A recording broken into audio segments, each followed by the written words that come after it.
तो ऐसे ही हम गोबर के लड्डू में रसगुल्ले की भावना करते हैं तो हमको रसगुल्ले का फल तो नहीं मिलता, हमको तो गोबर के लड्डू का फल मिलता है। तो ऐसे ही अगर हम किसी मूर्ति में भगवान की भावना करते हैं तो हमें मूर्ति का ही तो फल मिलेगा, पत्थर का हमें उस भावना का फल कैसे मिलेगा जो हम उसमें भगवान की भावना कर रहे हैं। ऐसा कुछ लोग बोलते हैं, वो लोग बहुत ध्यान से सुने जो मैं बताने जा रही हूं। देखिए 3 चीजें होती है, एक जड़, एक चेतन और एक चेतन की भी चेतन। जड़ कौन? जड़ सब वस्तुएं संसार की है ना, जैसे रुमाल है जड़, ये ना देखता है, ना बोलता है, ना सुनता है, ना सूंघता है, ना खाता पीता है, ना स्पर्श का अनुभव करता है, जड़ है। ऐसे ही ये तमाम संसार की वस्तुएं, पंच महाभूत से बने हुए पदार्थ, ये जड़। और दूसरा होता है चेतन। चेतन कौन? हम सब लोग, जीव। और एक होता है चेतन का भी चेतन। वेद कहता है नित्यो नित्यानाम चेतनश्चेतनानाम एको बहूनाम यो विदधाति कामान तत्कारणम सांख्य योगादिगम्यम ज्ञात्वा देवम मुच्यते सर्वपाशैः। श्वेताश्वतरोपनिषद 6वें अध्याय का 13वां मंत्र। यानी इस चेतन को भी चेतना देने वाला, चेतन का भी चेतन है वो भगवान। तो ये 3 चीज हुई, एक जड़, एक चेतन और एक चेतन का भी चेतन। अब देखो, बहुत ध्यान से सुनिए। हमने गोबर के लड्डू में असली रसगुल्ले की भावना की तो हमको गोबर के लड्डू का ही फल मिला, असली रसगुल्ले का फल नहीं मिला। हाँ, अब हमने एक फोटो में, जड़ चीज में चेतन की भावना की, बेटे की भावना, पति की भावना, उसकी फोटो रखी हुई है ड्राइंग रूम में। अब वो बेटा इंग्लैंड गया हुआ है, अमेरिका गया हुआ है। अब हम उसकी फोटो को देखते और उसमें बेटे की भावना करके रोते। कोई फायदा हुआ? नहीं जी, कोई फायदा नहीं हुआ, बेटे का फल नहीं मिला। लेकिन अगर हमने इसी फोटो में भगवान की भावना कर ली तो ध्यान दीजिए, बदल जाएगा सिद्धांत। सिद्धांत चेंज हो गया। देखो, गोबर के लड्डू में हमने रसगुल्ले की भावना की तो हमको रसगुल्ले का फल नहीं मिला, क्योंकि रसगुल्ला जड़ है, इसीलिए हमको उसका फल नहीं मिला। हमने फोटो में बेटे की भावना की तो बेटे का फल हमको फोटो से नहीं मिला। यद्यपि हमारा बेटा जड़ नहीं है, चेतन है, लेकिन क्यों नहीं मिला फल? इसीलिए कि वो सर्वज्ञ नहीं है, सर्वांतरयामी नहीं है, सर्वव्यापक नहीं है। अगर वो सामने होता और हम रो रहे होते तो लिपट जाता हमसे, लेकिन वो अमेरिका में है, उसको मालूम ही नहीं कि मेरी मां मेरे लिए रो रही है, इसीलिए हमें उसका कोई फल नहीं मिला। लेकिन हमने फोटो में या मूर्ति में भगवान की भावना की तो भगवान का फल मिलेगा। बेटे का फल नहीं मिला हमको, क्योंकि बेटा सर्वव्यापक नहीं है।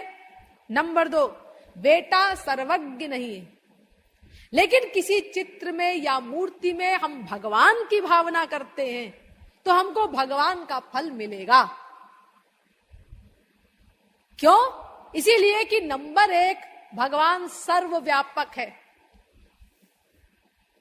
एको देवः सर्वभूतेषु गूढ़ः सर्वव्यापी सर्वभूतांतरात्मा कर्माध्यक्षः सर्वलोकाधिवासः साक्षी चेता केवलो निर्गुणश्च। श्वेताश्वतरोपनिषद 6वें अध्याय का 11वां मंत्र। सर्वव्यापक है भगवान, परमाणु परमाणु में व्याप्त है। मया ततमिदं सर्वं जगदव्यक्तमूर्तिना। गीता। मैं सर्वत्र व्याप्त हूं, कण कण में व्याप्त हैं भगवान, और समान रूप से हरि व्यापक सर्वत्र समाना। प्रेम ते प्रगट हो ही भगवाना।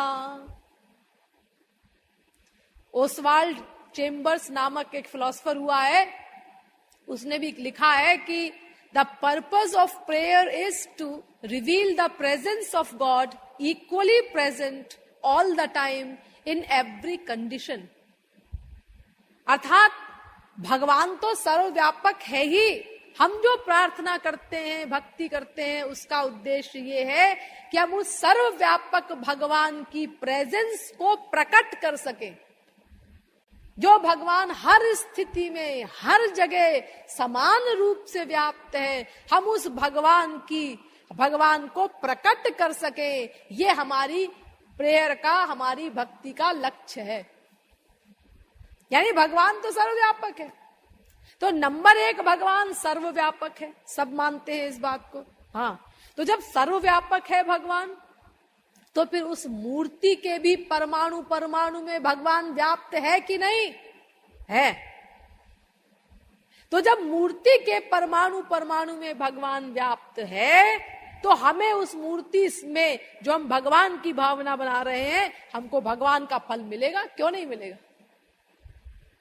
एक कारण तो ये है, बेटे का फल नहीं मिलेगा हमको, क्योंकि बेटा उस चित्र में व्याप्त नहीं है, लेकिन भगवान उस चित्र में, उस मूर्ति में व्याप्त है, क्योंकि भगवान सर्वव्यापक है। इसीलिए भी हमको मूर्ति पूजा से भगवान का फल मिलेगा, अगर हम उसमें भगवान की भावना करके पूजा करते हैं। और नंबर 2, अगर भगवान सर्वव्यापक नहीं भी है, यह भी मान लिया जाए, तो भी हमारे अंतःकरण में बैठ करके हमारे प्रत्येक क्षण के प्रत्येक विचार को नोट करता है भगवान। द्वा सुपर्णा सयुजा सखाया समानम वृक्षम परिखस्व जाते तयोरन्यः पिप्पलम स्वाद्वत्य नश्नन्यो अभिचाकशीति। श्वेताश्वतरोपनिषद 4थे अध्याय का 6वां मंत्र। सुपर्णावेतौ सदृशौ सखायौ यदृच्छयैतौ कृतनीडौ च वृक्षे एकस्तयोः खादति पिप्पलान् मन्यो निरन्नोऽपि बलेन भूयान्। भागवत 11वें स्कंद के 11वें अध्याय का 6वां श्लोक। यानी भगवान प्रतिक्षण हमारे अंतःकरण में बैठा हुआ हमारे प्रत्येक क्षण के प्रत्येक संकल्प को निरंतर नोट करता है।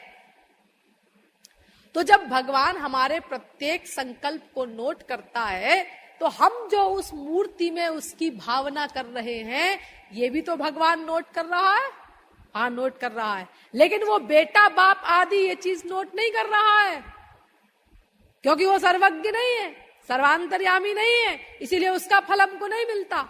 लेकिन भगवान ये नोट कर रहा है, इसीलिए वो अपना फल देगा कि इस मूर्ति में हमारी भावना कर रहा है। तो देखिए, 2 कारण है।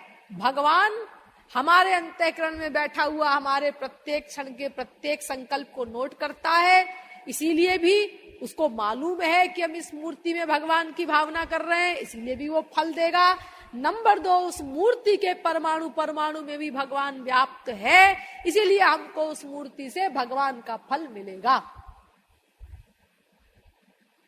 इसीलिए अगर हम प्राकृत मूर्ति या चित्र में भगवान की भावना करते हैं तो हमको भगवान का फल मिलता है। ये रहस्य है मूर्ति पूजा का। बहुत से लोग कहते हैं जी वेदों में तो मूर्ति पूजा का वर्णन नहीं है, ऐसा बोलते हैं।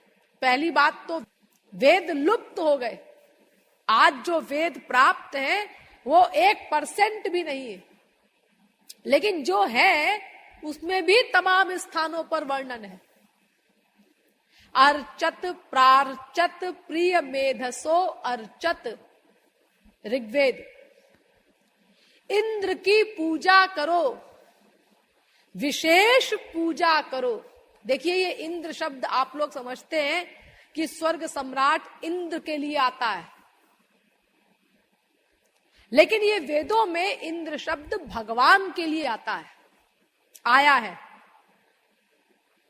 ऋग्वेद में एक मंत्र है इंद्रो भगः, इंद्र माने भग, और भग का भाष्य किया सायणाचार्य ने सर्वैर भजनीय भगः, यानी जिसकी देवता मनुष्य दानव सब पूजा करें, जो सबका पूज्य हो, उस सुप्रीम पावर को भग कहते हैं, यानी भगवान। तो इंद्र माने भगवान। तो अर्चत प्रार्चत प्रिय मेधसो अर्चत, इंद्र की पूजा करो, विशेष पूजा करो। त्र्यंबकम यजामहे सुगंधिम पुष्टिवर्धनम, यजुर्वेद। 3 नेत्र वाले हैं भगवान शंकर। हे 3 नेत्र वाले भगवान शंकर, हम आपकी उपासना करते हैं। ये देखो सगुण साकार का वर्णन हो रहा है। आश्रुत कर्ण श्रुधि, ऋग्वेद। हे बहुत दूर की सुनने वाले इंद्र, मेरी पुकार सुनो, मेरी प्रार्थना सुनो। आद्वाभ्याम हरिभ्याम इंद्र, ऋग्वेद। हे इंद्र, 2 घोड़े की, 4 घोड़े की, 6 घोड़े की, 8 घोड़े की सवारी में बैठ करके आओ और हमको दर्शन दो। ये सब सगुण साकार का वर्णन हो रहा है वेदों में। और जिन वेद मंत्रों में निर्गुण निराकार का वर्णन भी किया गया है, उनका अर्थ विचारणीय है। एक वेद मंत्र है न तस्य प्रतिमा अस्ति यस्य नाम महद्यशः,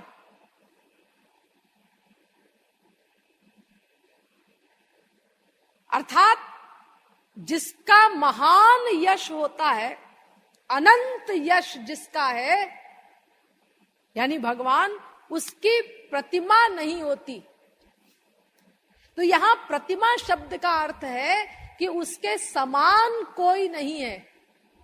सब भाष्यकारों ने इसका ये अर्थ किया है कि अनंत यश वाले भगवान के समान कोई नहीं है। देखिए आप लोगों ने भी एक शब्द सुना होगा ना, अप्रतिम, यानी जिसकी प्रतिमा न हो उसे कहते हैं अप्रतिम, यानी इनकम्पेरेबल, जिसकी कोई समानता न हो। अप्रतिम सौंदर्य या अप्रतिम शब्द आपने भी सुना होगा। तो ये वेद मंत्र का सीधा सीधा अर्थ है कि जिसका अनंत यश है, उस भगवान के समान कोई नहीं है। सब भाष्यकारों ने इसका ये अर्थ किया है, लेकिन कुछ लोग, भोले लोग, ये अर्थ करते हैं कि भाई ये प्रतिमा का मतलब तो यहां पर मूर्ति है, कि भगवान की प्रतिमा नहीं होती, मूर्ति नहीं होती, ये मतलब है। अब देखो, ये जो मंत्र है ये पुरुष सूक्त का मंत्र है। पुरुष सूक्त में आया है ये। अब पुरुष सूक्त में भगवान की स्तुतियां हैं, स्तुति की गई है। जैसे सहस्रशीरेखा पुरुषः सहस्राक्षः सहस्रपात् स भूमिग्वं सर्वतः स्मृतवात्यतिष्ठत् दशांगुलम्। यानी ये सब स्तुतियां हैं भगवान की पुरुष सूक्त में। तो ये जो मंत्र है इसके पहले भी स्तुति है भगवान की, इसके बाद भी स्तुति है, और ये मंत्र भी स्तुति का है कि अनंत यश वाला है भगवान, उसके समान और कोई नहीं है।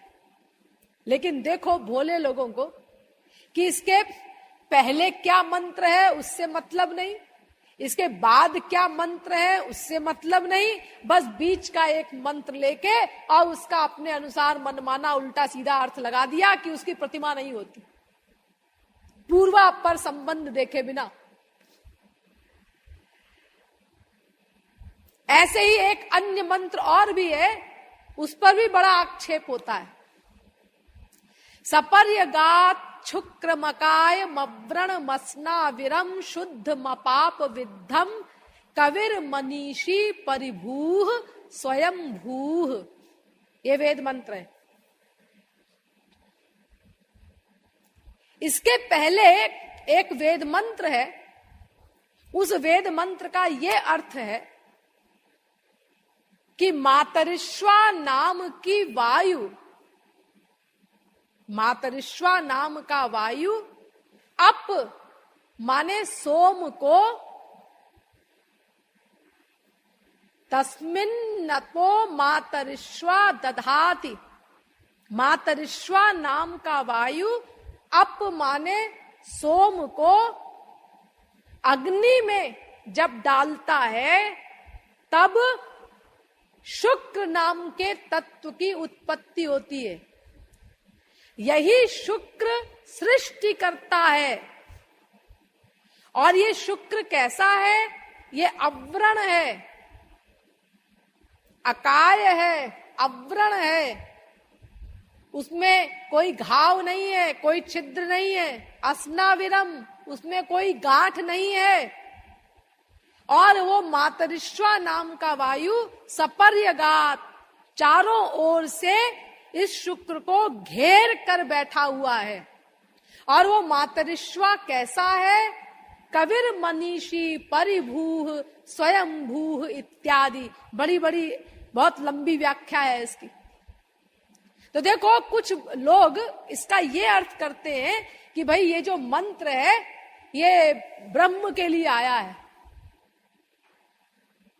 यानी इसके पहले वाला जो मंत्र है जिससे इसका कनेक्शन है, मैंने जो भी आपको बताया उसको गोल कर दिया। और इस मंत्र के लिए कहते हैं कि भाई ये भगवान के लिए आया है, ब्रह्म के लिए आया है कि वो तो अकाय है, उसकी काया नहीं होती, यानी शरीर नहीं होता, यानी वो सगुण साकार नहीं होता, यानी वो निराकार है, ऐसा अर्थ करते हैं। लेकिन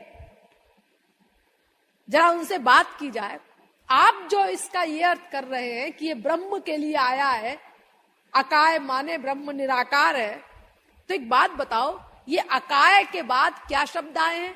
अव्रणम, अस्नाविरम, अर्थात उसके शरीर में कोई घाव नहीं है, छिद्र नहीं है।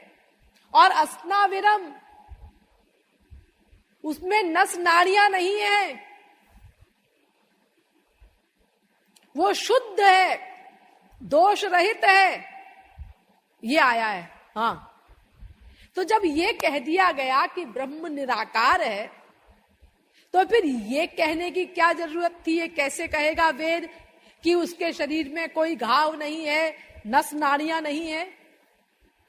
अरे क्या कोई ऐसा वाक्य बोलता है संसार में? रमेश के लड़का नहीं है और लड़के के शरीर में लड़के के दांत नहीं है, क्या कोई ऐसा वाक्य बोलेगा? रमेश के लड़का नहीं है और लड़के के दांत नहीं है, ऐसा वाक्य कोई बोलेगा संसार में? अरे जब लड़का ही नहीं है तो ये क्यों बोल रहे हो कि लड़के के दांत नहीं है? अरे जब लड़का होता तब तो दांत है कि नहीं है ये प्रश्न आता। जब लड़का ही नहीं है रमेश के, तो ऐसा कहने की क्या जरूरत है कि रमेश के लड़का नहीं है और उसके दांत नहीं है रमेश के लड़के के। ऐसा कोई क्यों बोलेगा फिर, जब रमेश के लड़का ही नहीं है तो ऐसे ही अगर आप कहते हैं कि ये ब्रह्म के लिए आया है, कि ब्रह्म निराकार है, ये मतलब है वेद का, तो फिर उसके बाद ये क्यों कह रहा है वेद कि ब्रह्म निराकार है और उसके शरीर में कोई घाव नहीं है और उसके शरीर में नस नाड़ियां नहीं है। अरे जब शरीर ही नहीं है उसके, तो शरीर में घाव नहीं है और शरीर में नस नाड़ियां नहीं है, ये क्यों बोलते हो? ये कैसे बोलेगा वेद? और अगर ऐसा बोलता है वेद, यानी अगर हम तुम्हारी बात मान करके और ये अर्थ भी लगा लें कि ये वेद मंत्र ब्रह्म का निरूपण कर रहा है, ये भी मान लिया जाए, तो अगर इन शब्दों का प्रयोग कर रहा है वेद, अकाय और अकाय के बाद अव्रण और अस्नाविरम, तो इसका मतलब ये हुआ कि ब्रह्म का दिव्य शरीर है। अकाय माने दिव्य शरीर है, क्योंकि काया माने होता है जो संचित कर्मों से शरीर मिलता है, धातु से बनता है, उसको काया कहते हैं। तो भगवान का शरीर ऐसा नहीं है प्राकृत, वो अकाय है, संचित कर्मों से उसका शरीर नहीं बना हमारी तरह, वो दिव्य शरीर है उसका। और जब दिव्य शरीर है तो दिव्य शरीर कैसा है? उसमें नस नाड़ियां नहीं होती दिव्य शरीर में हमारे शरीर की तरह, उसमें कोई छेद वेद नहीं होता हमारे शरीर की तरह। हाँ, ये तो घटित हो सकता है अर्थ, लेकिन आप जो कह रहे हैं कि भाई अकाय माने निराकार, अगर ये मान लिया जाए तो अगर ब्रह्म निराकार है तो उसके आगे फिर वेद ये क्यों कहता है कि उसके शरीर नहीं, वो शरीर रहित है और उसके शरीर में नस नाड़ियां नहीं और घाव नहीं और ये नहीं और वो नहीं, रमेश के लड़का नहीं और रमेश के लड़के के दांत नहीं और उसके पैर नहीं, ये सब क्यों कहेगा कोई? अस्तु, मैं आपको केवल इतना बताना चाहती हूं कि देखो, संसार में यानी हमने जो प्राकृत रूप बनाया भगवान का, हम मन से बना लें। मैंने आपको कल बताया था कि 8 प्रकार की प्रतिमा होती है, शैली, दारुमयी, लौही, लेख्या, लेप्या च सैकति, मनोमयी, मणिमयी, प्रतिमाष्ट विधा स्मृता, भागवत। तो ये 8 प्रकार की जो प्रतिमाएं होती हैं, इनमें एक मनोमयी भी होती है, मन से बना लो भगवान का रूप, या फिर किसी मूर्ति को देख करके उसके अनुसार बना लो, लेकिन वो है तो प्राकृत। अरे वो मूर्ति क्या है? किसी शिल्पकार ने पत्थर लिया पहाड़ का काला और उसको फिर हथौड़ी से उसमें ठोक ठाक करके उसमें आंख नाक कान आदि बना दिए और फिर उसको भूत प्रेत सरीखा खड़ा कर दिया मंदिर में। फिर हमने कहा जय हो भगवान जी की, जय हो जय हो। लेकिन है तो वो पत्थर, इसीलिए हमें कोई आकर्षण नहीं होता उसमें। अब सभ्यता के कारण हम खड़े हो जाते हैं, ठीक है, हाथ जोड़ते हैं, लेकिन हमें कोई खिंचाव नहीं होता उस मूर्ति की ओर। हमें इतना भी आकर्षण नहीं होता जितना अपने बेटे बीबी आदि को देख करके होता है। उतने भी अच्छे नहीं लगते हमको वो, क्योंकि है तो प्राकृत रूप को,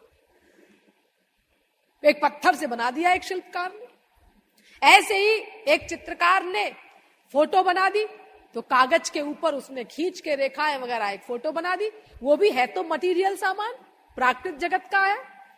तो चाहे आप मूर्ति की सहायता ले, उसके अनुसार ध्यान करें, या कोई चित्र लेकर के उसके अनुसार ध्यान करें, या आप मन से कोई मूर्ति बना ले, ये है तो संसार, प्राकृत है वो। लेकिन उस प्राकृत रूप ध्यान का भी भगवान दिव्य फल देते हैं।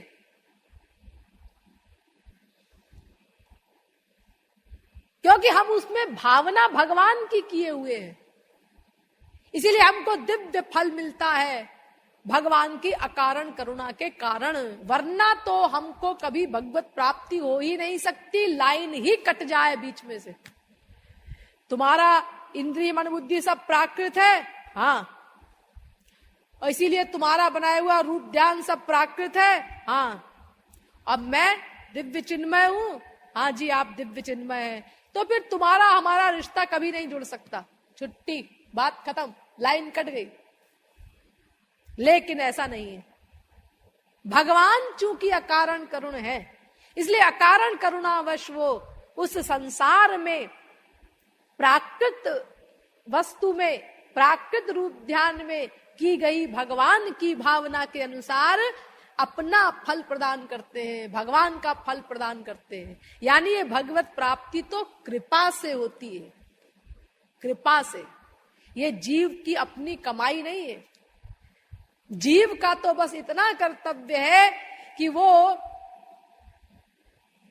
मां में कम शरणम ब्रज की अवस्था पर पहुंच जाए, बस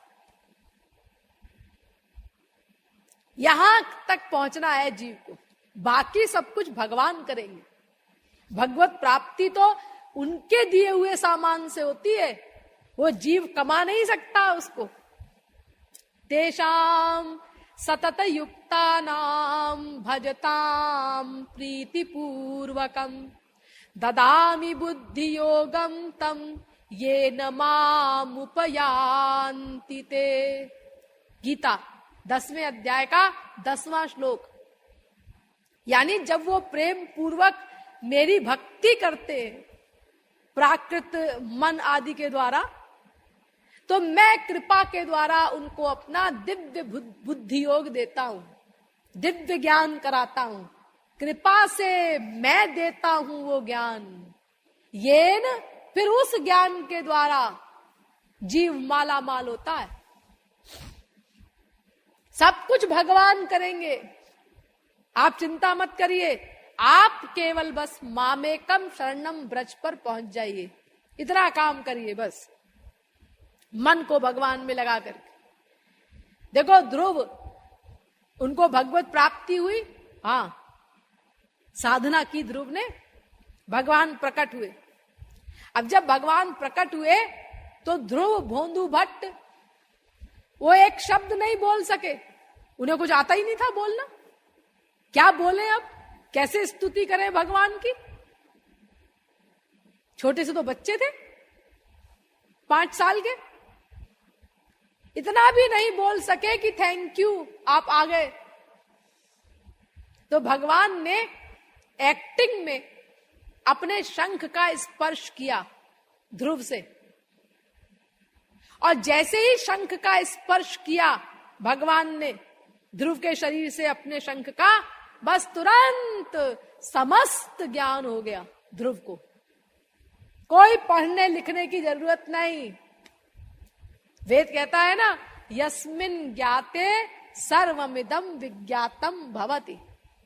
जिसने भगवान को प्राप्त कर लिया, जिस पर भगवान की कृपा हो गई, उसको सारा ज्ञान बिना पढ़े हो जाता है। पढ़ने लिखने की जरूरत नहीं पड़ती उसको। पढ़ लिख करके जो प्राप्त हो वो तो प्राकृत ज्ञान है। जो बिना पढ़े सब कुछ आ जाए, ये भगवत कृपा से प्राप्त स्पिरिचुअल ज्ञान। वेद में एक कथा है कि एक पिता ने अपने पुत्र से कहा, बेटा तुम पढ़ाए? हाँ पिताजी पढ़ाए। सब कुछ पढ़ा दिया गुरुजी ने? हाँ पिताजी सब कुछ पढ़ा दिया। शिक्षा पूरी हो गई? हाँ शिक्षा पूरी हो गई। अच्छा वो विद्या पढ़ी क्या तुमने? कौन सी विद्या पिताजी?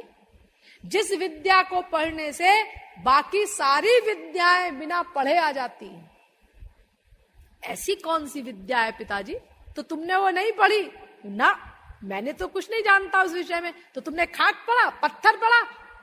जाओ फिर से जाओ गुरु के पास और उनसे मेरा नाम लेना कि मैंने भेजा है, और उनसे कहो कि हमको वो विद्या पढ़ाइए जिस एक विद्या को पढ़ लेने से बाकी सब विद्याएं बिना पढ़े आ जाती।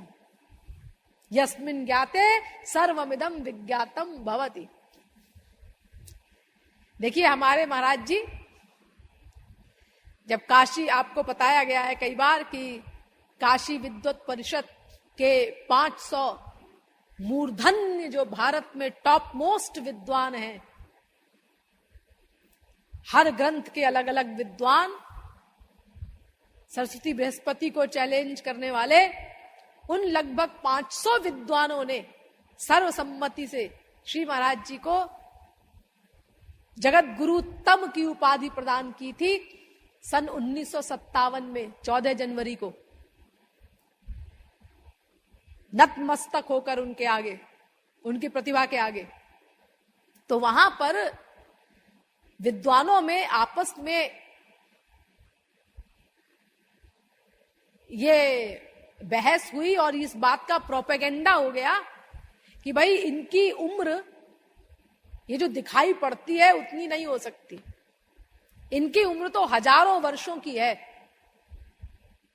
क्योंकि ये जो नॉलेज है इनके अंदर, ये हजारों वर्षों की नॉलेज है। तो वहां पर ये प्रोपेगेंडा हो गया महाराज जी के लिए कि ये योग के द्वारा हर 100 वर्ष में कायाकल्प कर लेते हैं।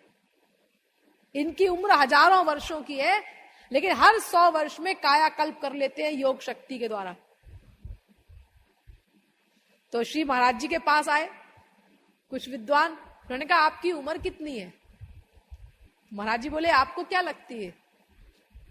उन्होंने कहा लगती तो यही है 30-35 साल की। तो बोले ठीक है, फिर आपको और क्या कहना है? बोले लेकिन आपकी जो नॉलेज है, जो हम लोगों ने देखी है, वो तो ये कहती है कि आपकी उम्र हजारों वर्षों की होगी, क्योंकि हम इतने बूढ़े हो गए एक एक ग्रंथ में अध्ययन मनन आदि करते हुए, फिर भी हमें एक ग्रंथ का ही संपूर्ण ज्ञान नहीं हुआ। और आप एक अकेले 30-35 वर्ष की उम्र और हम 500 विद्वानों की हर एक ग्रंथ की कंबाइंड नॉलेज, और हर ग्रंथ में हम हर विद्वान से आगे चले गए। आपकी एक अकेली नॉलेज और हम सबकी कंबाइंड नॉलेज भी कम हो गई, जबकि हम इतने बूढ़े बूढ़े और आप इतने छोटे दिखाई देते हैं। तो भाई हमें विश्वास नहीं होता कि आपकी उम्र 35 वर्ष की होगी। महाराज जी तो 32 वर्ष के ही थे उस समय। तो इसीलिए हम लोग जो है आश्चर्यचकित हैं, और हमको ऐसा लगता है आपस में यही हो रहा है तब से कि आपने जरूर जो है योग के द्वारा आप हर 100 वर्ष में कायाकल्प कर लेते हैं, हजारों वर्षों की उम्र है। महाराज जी हंसे। महाराज जी बोले देखो यहीं से 100 मील दूर पे मेरा घर है, वहां चले जाओ, मेरी माँ अभी है जीवित, मेरा घर है बाकायदा, वहां जाके इंक्वायरी कर लो। तो वहां से एक आदमी यहाँ आया बाकायदा और इंक्वायरी करके गया कि हाँ इनकी माँ भी है और इनकी बहन भी है और इनका भाई भी है और इनकी बीवी भी है। हाँ ठीक है भाई, ये 30-32 साल के ही है, कोई कायाकल्प वगैरह नहीं किया इन्होंने। यानी उनको आश्चर्य हुआ। आपस में वो कहने लगे लेकिन ये बात तो अब ठीक निकली कि इनकी उम्र हजारों वर्षों की नहीं है, लेकिन ये नॉलेज इतनी कैसे आ गई इनके अंदर? क्योंकि सब जो ज्ञान प्राप्त करते हैं शास्त्रों का टॉप का, तो वो तो काशी आकर के करते हैं, काशी के विद्वान टॉप करते हैं नॉलेज में, और ये तो हमारे पास आए नहीं कभी पढ़ने के लिए। और सुना है इनका कोई गुरु भी नहीं है जिससे इन्होंने शिक्षा प्राप्त की हो। तो ये आखिर इतनी नॉलेज इनके अंदर आ कैसे गई? आश्चर्यचकित हो रहे हैं वो, जबकि शास्त्रों वेदों के विद्वान है और उसी वेद में लिखा हुआ है कि यस्मिन् ज्ञाते सर्वमिदं विज्ञातम भवति। अगर कोई भगवान को प्राप्त कर लेता है तो एक भगवान का ज्ञान प्राप्त कर लेने पर प्रैक्टिकल ज्ञान, बाकी सारा ज्ञान अपने आप हो जाता है, पढ़ने लिखने की आवश्यकता नहीं पड़ती। खाली स्पिरिचुअल ज्ञान नहीं, मटेरियल भी सब। देखिए मैंने आपको बताया था एक बार कि श्री महाराज जी के एक भक्त थे, बहुत अंतरंग महाबनी जी, उनकी पूरी फैमिली श्री महाराज जी की अनन्य भक्त। उनके यहाँ बहुत रहे महाराज जी और बहुत सत्संग दिया महाराज जी ने। तो वहां पर महाबनी जी की लड़कियां थी, वो संगीत सीखती थी। तो संगीत का जो उनका टीचर था वो नाराज हो गया किसी बात पर उनसे, और उन्होंने कह दिया हम तुमको संगीत नहीं सिखाएंगे। और एग्जाम पास में थे, और उसने वो नाराज हो गया बिल्कुल बुरी तरह कि हम नहीं सिखाएंगे। तो ये रो रही थी एक दिन कि हम तो अब फेल होंगे बस, अब वो सिखाएगा नहीं, कौन हमें संगीत सिखाएगा, हमारे एग्जाम्स जो है कुछ समय रह गया है उसमें, क्या होगा। तो रो रहे थे ये लोग, दोनों बहनें। तो श्री महाराज जी घूमते घूमते उन्होंने देखा कि ये लोग रो रही हैं, तो उन्होंने पूछा कि क्या हुआ, क्यों रो रही हो। उन्होंने बताया कि ऐसे ऐसे हमारा संगीत का अध्यापक, उसने साफ कह दिया है कि हम तुम लोगों को संगीत नहीं सिखाएंगे। रोए जाए बेचारी। तो श्री महाराज जी ने कहा कोई बात नहीं, मैं सिखाऊंगा तुमको संगीत। और तब पहली बार महाराज जी ने हारमोनियम पे हाथ रखा था उनको सिखाने के लिए, और सब रागे वागे सब सिखा दी। और वो सब आश्चर्यचकित कि इन्होंने तो कभी कोई सीखा नहीं कुछ भी, और ये सब सिखा रहे हैं अपना बड़ी बड़ी रागे, उनकी बारीकियां हर चीज बाकायदा दया की भावना से उनको रोता नहीं देख सके महाराज जी, और उनको पूरा संगीत सिखाया और परफेक्ट कर दिया एग्जाम आने के पहले। अब जब प्रैक्टिकल एग्जाम होता है तो उस समय जो सिखाता है उसको भी बैठना पड़ता है, और इन लोगों ने कहा था कि हमारा वो जो टीचर है वो तो एक तरह से दुश्मन सा बन गया है, तो आपको वहां बैठना पड़ेगा महाराज जी, जब हमारा एग्जाम होगा, एग्जामिनर आएगा। तो महाराज जी ने भी कह दिया हाँ ठीक है हम बैठेंगे। लेकिन एन वक्त पे महाराज जी को किसी दूसरे शहर जाना पड़ गया, वो बहुत आवश्यक था प्रोग्राम, वो अवॉइड ही नहीं हो सका। अब महाराज जी चले गए, अब इनकी परीक्षा उसी दिन। तो वो एग्जामिनर बैठा था, ये लोग गए, और टीचर वो जो पहले नाराज हो गया था वो भी बैठा हुआ था। इसने इन दोनों को देखा, महाराज जी तो वहां थे नहीं क्योंकि उनको जाना पड़ गया, प्रतापगढ़ की बात है ये, तो प्रतापगढ़ से दूसरी जगह चले गए महाराज जी, दूसरे शहर में आवश्यक प्रोग्राम के लिए। तो उसने इन लोगों की हंसी उड़ाई, चिढ़ता तो था ही वो। मैंने कहा तुम्हारे ऊ कहाँ है, यानी इतना चिढ़ता था। संत और महात्मा से कह दो कि गुरु भी नहीं कहा उसने कि कम से कम सभ्यता से गुरुजी तो कह दो, तुम्हारे ऊ कहाँ है। तो ये सुनकर के जो छोटी थी उषा महाबनी जी, उनको बड़ा गुस्सा आया। उन्होंने कहा हमारे महाराज जी सब जगह है, और जैसे ही कहा सब जगह है, दरवाजा खुला, महाराज जी प्रकट। अब वो तो देखता रह गया। अब महाराज जी वहां बाकायदा बैठे और बहुत अच्छे अंकों से वो पास हुई। फिर महाराज जी की पढ़ाई हुई थी तो उसमें डाउट ही नहीं था। देखिए ऐसी हजारों चीजें हैं महाराज जी के जीवन की, मैं तो आप लोगों को बताती नहीं हूं, ये तो प्रवचन देते देते कभी कोई टॉपिक वश मुझे कुछ याद आ जाता है तो निकल जाता है मेरे मुंह से। महाराज जी के जीवन की तो हजारों लाखों घटनाएं हैं इस प्रकार की, और अलौकिक घटना को तो मैंने कभी कोई टच ही नहीं किया। ये तो वो बता रही हूं, छोटी मोटी चीजें कभी कभी मैंने आपको प्रवचन में बताई हैं जो आप सब लोगों को पता है। मेरा मन करता है कभी कभी, यानी एक तो प्रकरणवश याद आ जाता है, और फिर जिन गुरु से मुझे सब कुछ प्राप्त हुआ है तो उनकी चर्चा में मुझे एक विशेष सुख मिलता है, इसलिए मैं कभी कभी उनकी चर्चा बीच में कर देती हूँ। लेकिन अलौकिक बातें, महाराज जी की दिव्यता को प्रकट करने वाली जो विशेष दिव्य अनुभव है, बहुत से साधकों के हैं, मेरे अपने हजारों लाखों अनुभव हैं, लेकिन मैं कभी उनको टच नहीं करती।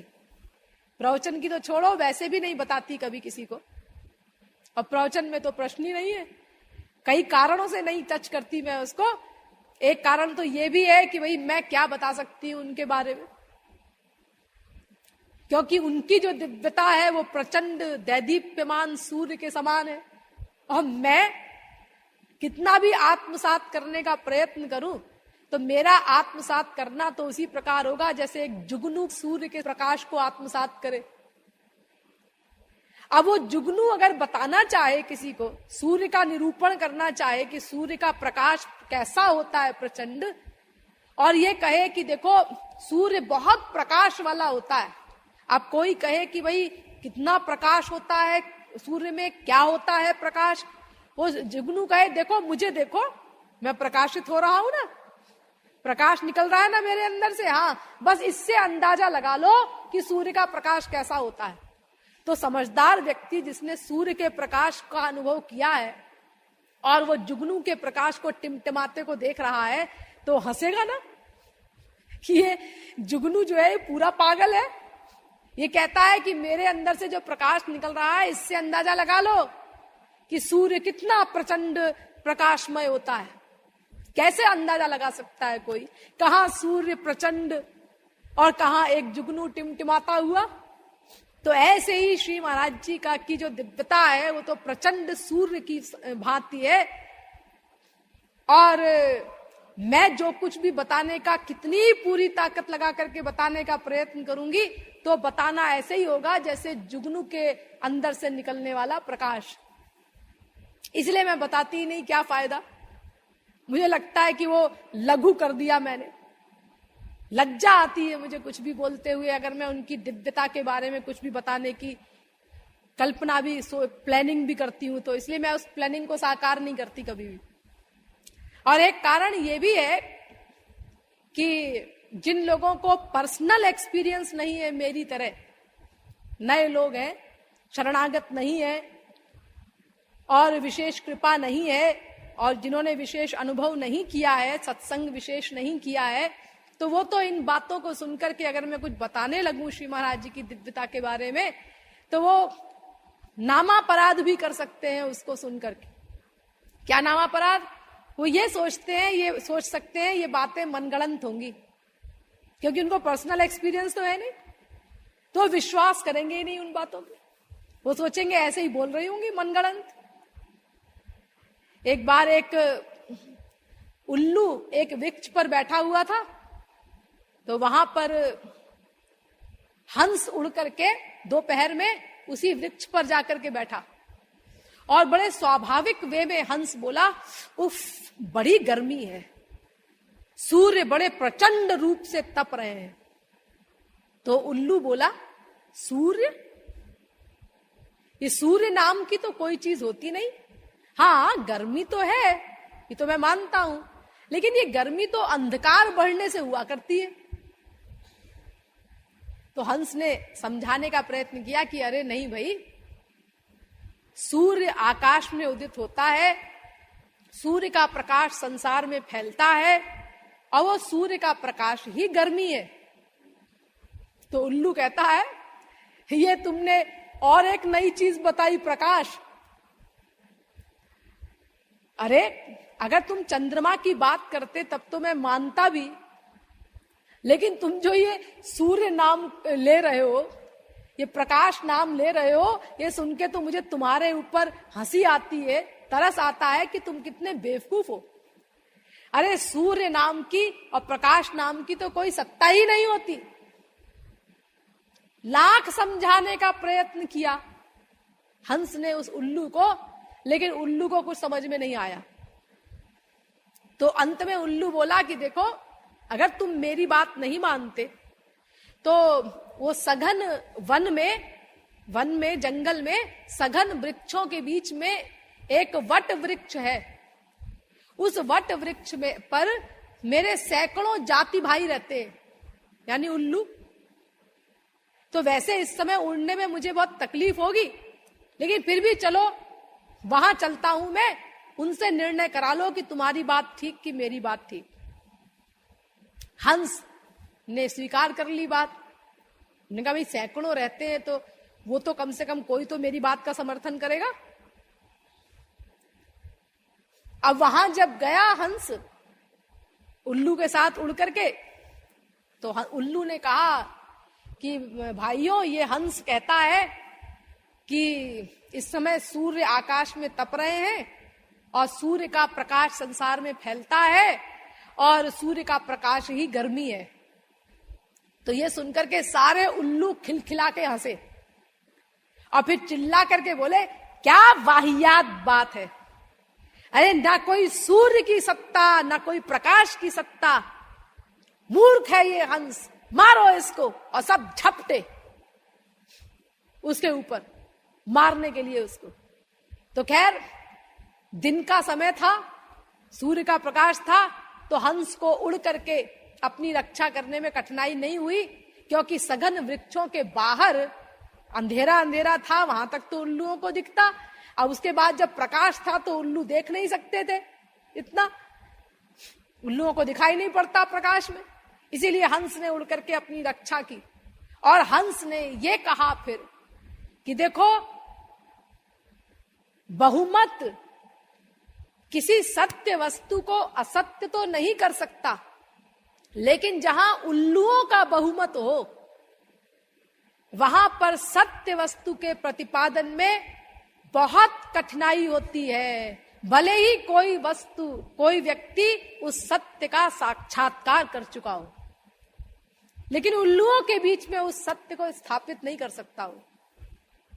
तो ऐसे ही संसार के लोगों को तो श्री महाराज जी की दिव्यता का अनुभव है नहीं, तो अगर मैं ये सब बताऊंगी तो यही बात हो जाएगी, हंस वाली बात। इसीलिए कभी भी कोई दिव्य अनुभव मैंने कभी किसी को नहीं बताया। हजारों लाखों अनुभव हैं इस प्रकार के, और लोगों के भी हैं, मेरे अपने भी बहुत हैं, लेकिन मैं बताती नहीं।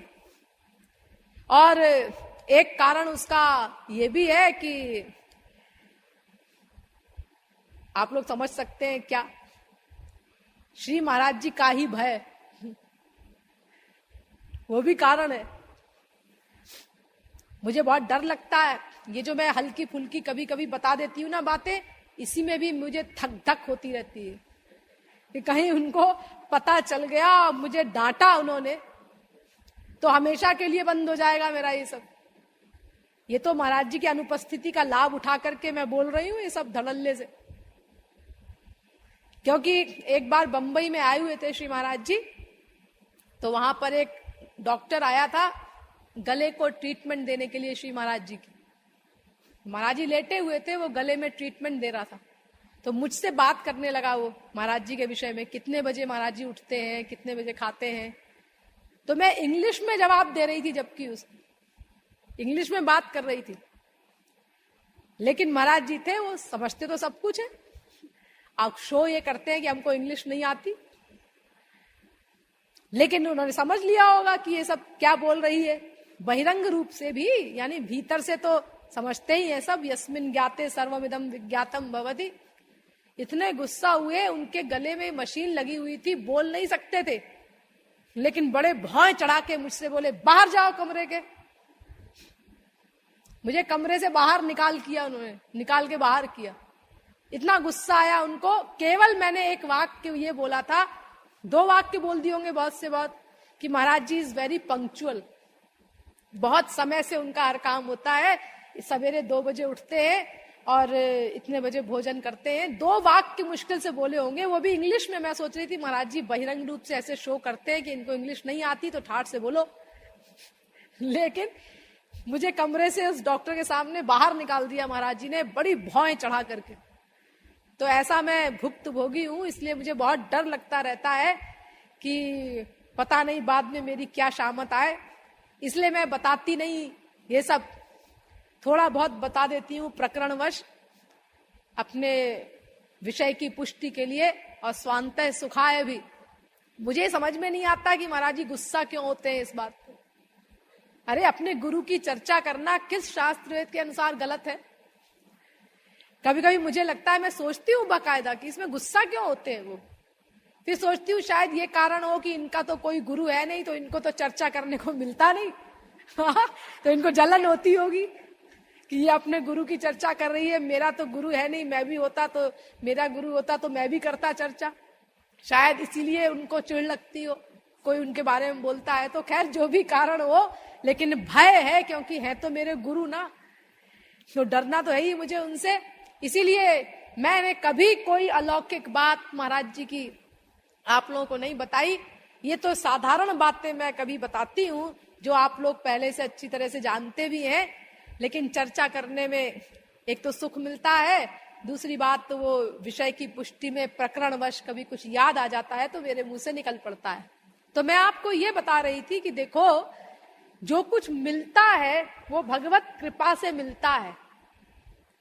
एक बार भगवान को प्राप्त कर लिया तो सारा ज्ञान हो गया, हर विषय का पढ़ने लिखने की जरूरत नहीं होती उसके लिए। तो ये सब चीजें भगवत कृपा से मिलेंगी। आपको केवल इतना कमाल करना है कि मन का लगाव भगवान में करके आप मामेकम शरणम ब्रज की अवस्था पर पहुंच जाएं। बस यहां पहुंचना है आपको, और कुछ नहीं करना है। यानी भगवान केवल इतना चाहते हैं कि हमारी भूख ठीक हो जाए, भूख ठीक हो जाए। तू ही मेरा है, ये वाक्य रोम रोम से हम रियलाइज कर लें। बस यहां पहुंचाना चाहते हैं हमको भगवान, और हमें कुछ नहीं करना है, बाकी सब वो करेंगे। और यहां तक पहुंचने के लिए रूप ध्यान करना कंपलसरी है, क्योंकि जब हम उनके बारे में सोचेंगे ही नहीं, उनको अपने हृदय में ही नहीं लाएंगे, तो उनके दर्शनादि की व्याकुलता कैसे पैदा होगी।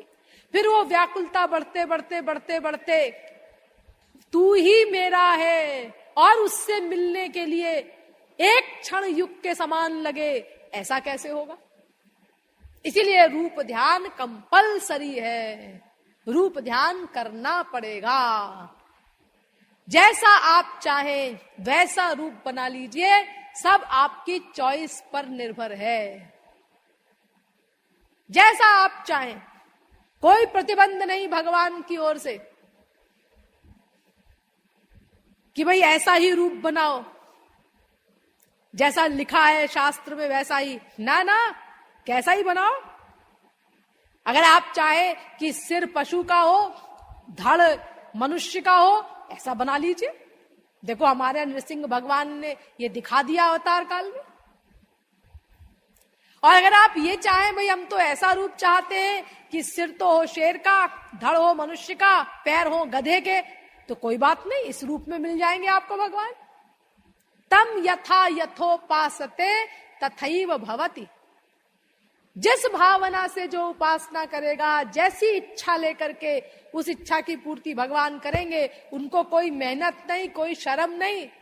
अरे यहां तक कि सबसे रद्दी शरीर सुअर का होता है, सबसे गंदा, हमारे यहां तो भगवान वो भी बने, शुक्रावतार भी हुआ है उनका। यद यद्धियात उरुगाय विभावयन्ति तत्तद् वपुः प्रणयसे सदनुग्रहाय। जिस रूप में आप उपासना करें, उसी रूप में भगवान आपको दर्शन देंगे। भागवत 3 स्कंद के 9वें अध्याय का 11वां श्लोक। इसीलिए चाहे जैसा रूप बनाइए, सब कुछ आपकी चॉइस पर निर्भर है। और जो चाहे नाम लीजिए भगवान का, उसमें भी कोई प्रतिबंध नहीं है कि भाई ये गोविंद ही कहे, गिरधर कहे, श्री कृष्ण कहे।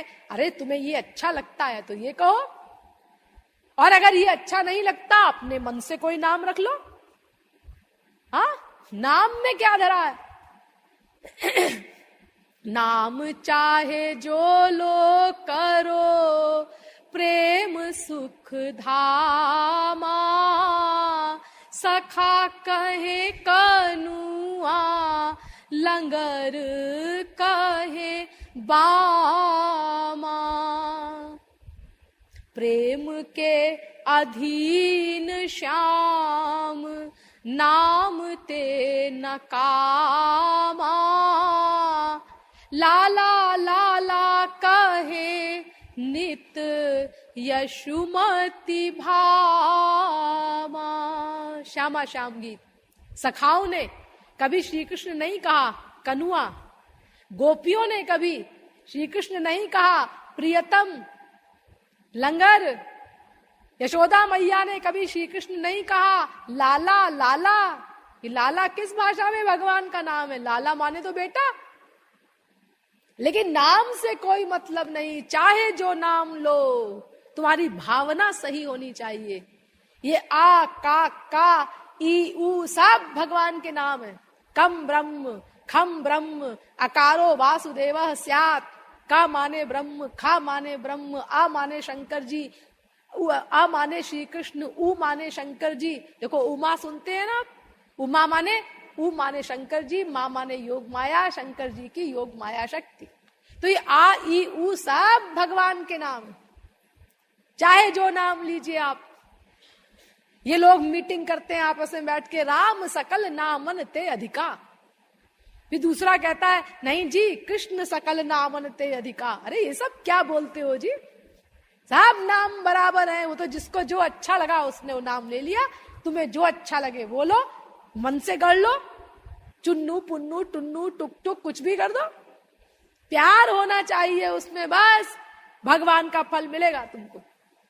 इसी प्रकार चाहे जिस लीला का तुम ध्यान करो, ये जी भागवत में लिखी है, रामायण में लिखी है, इन्हीं का ध्यान करना पड़ेगा ना। अरे रामायण क्या लिखेगी, छोटी सी पुस्तक। भागवत क्या लिखेगी, उसमें तो ऐसे ही खाना पूरी के लिए कुछ लिख दिया गया है। अगर कोई पिक्चर वाला और उसको दिखाने लगे स्टेज पर तो 2 दिन में सारी लीलाएं खत्म हो जाएंगी। क्या है वो लीलाएं? क्या इतनी लीला की अनादिकाल से अब तक भगवान ने? अरे हरि अनंत, हरि कथा अनंता, अनंत अवतार हो चुके भगवान के। अरे रामायण शत कोटि अपारा, रामायण ही अनंत है। और अनंत ब्रह्मांडों में भगवान के अवतार हो रहे हैं, प्रतिक्षण अवतार हो रहे हैं, और अनादिकाल से अवतार हो रहे हैं। तो अनंत हो चुके अवतार और नित्य नवीन लीला करते हैं भगवान। तो कौन सी लीला भगवान ने नहीं की होगी जो आप सोच सकते हैं कि हाँ भाई ये तो भगवान ने नहीं की होगी, इसको हम कैसे सोचे? इसीलिए आप चाहे जिस लीला का ध्यान करिए, कोई चिंता मत करिए, अपने मन से बनाइए। जी हमारा तो मन करता है ठाकुर जी को क्रिकेट खिलाए, हमको क्रिकेट का बहुत शौक है, तो हम ध्यान करते हैं तो बार बार क्रिकेट का ध्यान आता है। हाँ तो ठाकुर जी को पकड़ा दो बल्ला, आप बॉल मारिए, बॉलिंग करिए और ठाकुर जी को बनाने दीजिए चौका छक्का, और आप ठाट से ध्यान करिए। लेकिन जी ठाकुर जी को क्रिकेट, अरे तो इसमें क्या बुरी बात हो गई? जब उस जमाने में भगवान आए थे तो वहां गेंद का खेल होता था तो गेंद खेलते थे। अब अगर आज अवतार लेकर के भगवान आए हैं तो आज क्रिकेट चलता है, इतना पॉपुलर है, तो क्या ठाकुर जी क्रिकेट नहीं खेलेंगे? हाँ, चाहे जिस लीला का ध्यान करिए, चाहे जो वेशभूषा पहनाइए, ये मत सोचिए कि वो पीतांबरी पहनाना है, वो उसी प्रकार जैसे अपना फोटो में होता है, ऐसा नहीं। आपका मन करता है पैंट शर्ट पहनाने का, पैंट शर्ट पहनाइए। लेकिन जी भगवान को पैंट शर्ट, अरे तो अगर उस जमाने में भगवान ने अवतार लिया नंद जी के यहाँ तो वही वेशभूषा चलती थी ग्वालों की, इसलिए यशोदा मैया उनको वही पहनाती थी। अब अगर आज ठाकुर जी अवतार लेंगे, मान लो इंग्लैंड में अवतार लिया, अमेरिका में लिया, या इंडिया में ही किसी साहब के यहाँ लिया, अब वो पब्लिक स्कूल में भेजेगा ठाकुर जी को पढ़ने के लिए। अरे आजकल तो झोपड़पट्टी के बच्चों को भी पब्लिक स्कूल में भेज देते हैं, वो टाई वाई लगा के जाते हैं। तो क्या ठाकुर जी को भेजा जाएगा वो पीताम्बर धोती पहना के पब्लिक स्कूल में? अरे ठाकुर जी को भी उनकी मम्मी उनका बाप वैसे ही कपड़े पहना के भेजेगा स्कूल की ड्रेस में, तो क्या वो टाई वाई नहीं लगाएंगे, पैंट शर्ट नहीं पहनेंगे? तो उसमें क्या बात हो गई? चाहे जो वेशभूषा पहनाइए भगवान को, चाहे जो श्रृंगार करिए। घड़ी पहनाने का मन करता है हमारा, अरे पहनाओ ना घड़ी। अगर आज अवतार होगा तो सब छोटे छोटे बच्चे भी घड़ी बांधते हैं, तो भगवान नहीं बांधेंगे क्या घड़ी? सब कुछ आपकी चॉइस पर निर्भर है, शर्त केवल एक है, येन केन प्रकारेण मनः कृष्णे निवेशयेत्। भक्ति रसामृत सिंधु। तस्मात् केनाप्युपायेन मनः कृष्णे निवेशयेत्। भागवत 7वें स्कंद के पहले अध्याय का 31वां श्लोक। बस चाहे जहां बैठकर ध्यान करिए, श्मशान में बैठकर ध्यान करिए, वही वृंदावन आ जाएगा आपके लिए, वही श्याम सुंदर दौड़ के आ जाएंगे। किसी चीज का कोई प्रतिबंध नहीं, बस केवल मन का लगाव करिए। और एतदर्थ रूप ध्यान करना पड़ेगा, परमावश्यक। लेकिन अब एक प्रश्न आता है, किस अवतार का रूप ध्यान करें और क्यों? यानी उसी अवतार का क्यों करें, किस अवतार का करना चाहिए रूप ध्यान, और फिर उसी अवतार का क्यों करना चाहिए, ये प्रश्न आया। अब इस प्रश्न का उत्तर कल दिया जाएगा। बोलिए वृंदावन बिहारी लाल की, जगत गुरु श्री कृपालु जी महाराज की।